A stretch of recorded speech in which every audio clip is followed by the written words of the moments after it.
what happens when a small-time scammer gets caught up in a heist way bigger than he bargained for? Dope Thief on Apple TV is a crime drama series that follows two childhood friends in Philadelphia who impersonate DEA agents to rob drug operations. In the premiere episode titled Jolly Ranchers, Ray and Manny, posing as DEA agents, raid a house in a suburban neighborhood. They steal drugs, guns, money, while keeping these kids as hostages. And it's important to know they are not making thousands and thousands of dollars off of these busts. For this one specifically, Ray and Manny mentioned they would be happy to just get $4K. So they're making very little, but they're happy to just have something. The episode titled Jolly Ranchers is a juxtaposition as the candy is associated with childhood, joy, fun, while the episode deals with the dark side of drug dealing and crime. So the candy itself symbolizes the innocence and sweetness that masks the harsh realities of the drug world. In the first episode, you do get a title drop, which are my favorite, when after the drug bust, Manny hands over the drugs to Ray saying, "Candy's from babies," to which Ray laughs and replies, "Jolly Ranchers." Not too long after Manny mentions they should take a break, Ray notices that his mother figure, Teresa, has all these past due medical bills and she requests $10K from Ray. He does ask if she's sick and she quickly changes the subject, questioning Ray on how he has so many quote-unquote house painting jobs in the cold weather. She presents him with a cupcake and card and wishes him a happy birthday, and they show a flashback of her celebrating his birthday at a young age. So this perfectly sets up the rest of the series because now Ray has a strong motive. He has to get the $10K for Teresa, who we know is important to him based off the flashback. I appreciate the writers for introducing the motive right away and so seamlessly. So now that Ray has this motive, he's gonna move differently, right? Which leads him to want to take on bigger jobs. And the specific job they take on is inspired by Rick, one of Ray's old prison acquaintances who they let join the crew.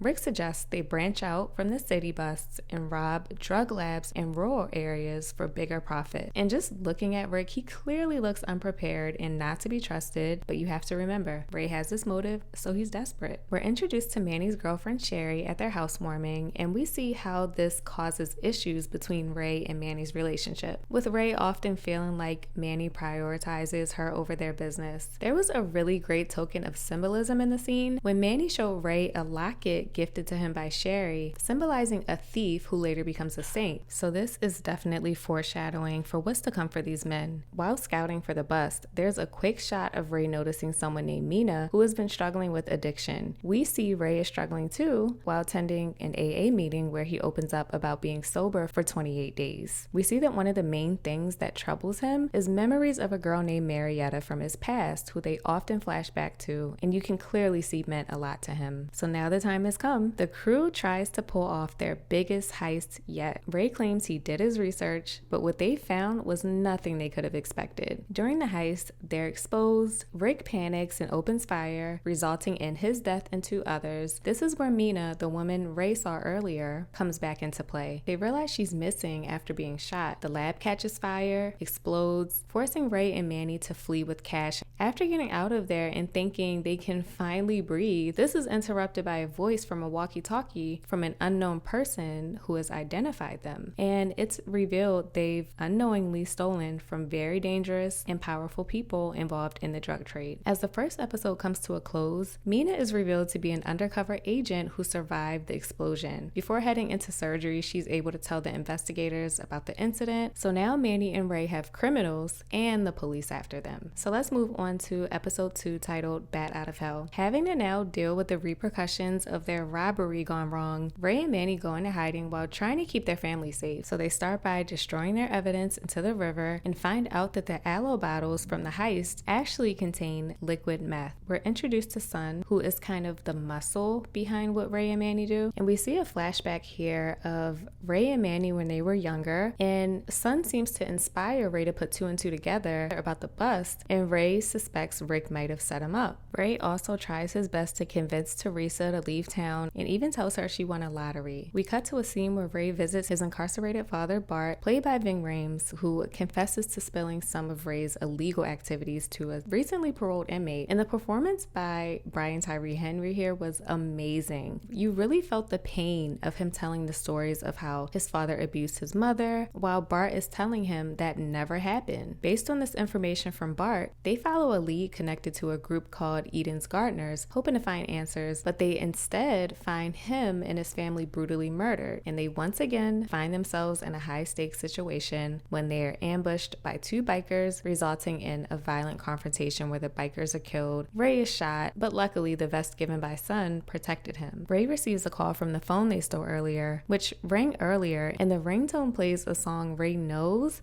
but can't figure out. And isn't that the worst feeling when it's on the tip of your tongue and you just can't remember? Anyway, the caller explains that they know everything about him and that they want blood, not money. Considering the threat, Ray rushes to find Manny, and while on his way, more bikers come to try to take him out, and he ends up in a high-speed chase through Philadelphia. After escaping the danger by the skin of his teeth, Ray meets Michelle, who ends up being the lawyer who's handling his father's case. So we find out the 10K was a retainer for a lawyer. The lawyer is Michelle, and she lets Ray know that Bart is terminally ill and may qualify for a compassionate release. This episode ends on such a funny moment. The cell phone interrupts their conversation and rings again, and Michelle says, "Your ringtone is Bat Out of Hell by Meatloaf," and he's so relieved and thanks her because he's been trying to figure out the song. So here's another title drop moment, and that same song also plays over the end credits, and I love the continuity of that. And it looks like all the episodes will have a title drop moment in them, which has really added a nice touch so far. Moving on to episode 3, Run, Die, or Relapse. 2 days after their meth lab heist, Ray is desperate to find Manny, fearing he either fled, was killed, or relapsed, and there goes the title drop for this episode. He's looking all around town for Manny and runs into Sun, who basically tells him to stay away from him as he has a family and things to lose. So Ray's still searching. He's at the bar. He makes it to the pawn shop his friend Malik owns, and Malik tells Ray Manny was there yesterday and dropped so much money. So Ray is relieved to know he's alive. Meanwhile, the detectives are slowly closing in. The DEA recovers evidence linking Ray to the robbery, including plates from his burned van and the firearm. By tracing the gun's origin, they obtained a sketch of Ray, and the gun was registered to a Alice Shirley who died. So they went and found the grandson named Jerome, who was the same kid Manny and Ray stole from in episode 1.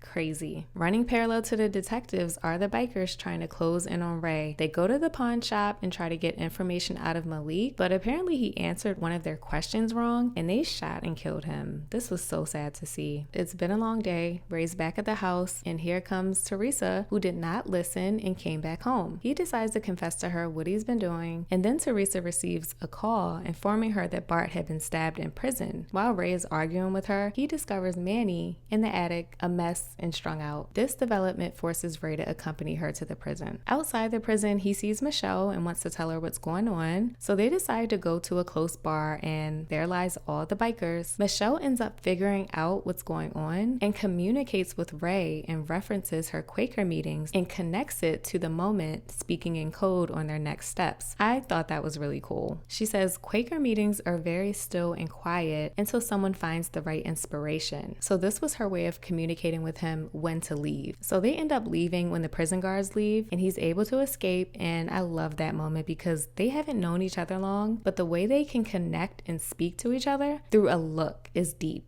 and I love it. Ray makes it in to see his dad, and they have some words for each other. His dad tells him he's a disappointment, and Ray points out, "You don't get to call me that when you ruined my entire life." So it was a very deep moment here. After this, Ray comes to a realization that he's about to die once he steps outside, where he suspects an ambush from the bikers. However, once he makes it outside, police come, arrest all the bikers. Turns out the bartender called them after seeing so many bikers and being nervous about it. So his life is saved again. This episode comes to a close when Manny seeks Ray's help in reconciling with his girlfriend Sherry, who has threatened to turn him in. So Ray intervenes by revealing Manny's intention to propose, and this momentarily diffuses the situation. But right outside Manny's door, Ray finds a box containing the severed head of his friend Malik.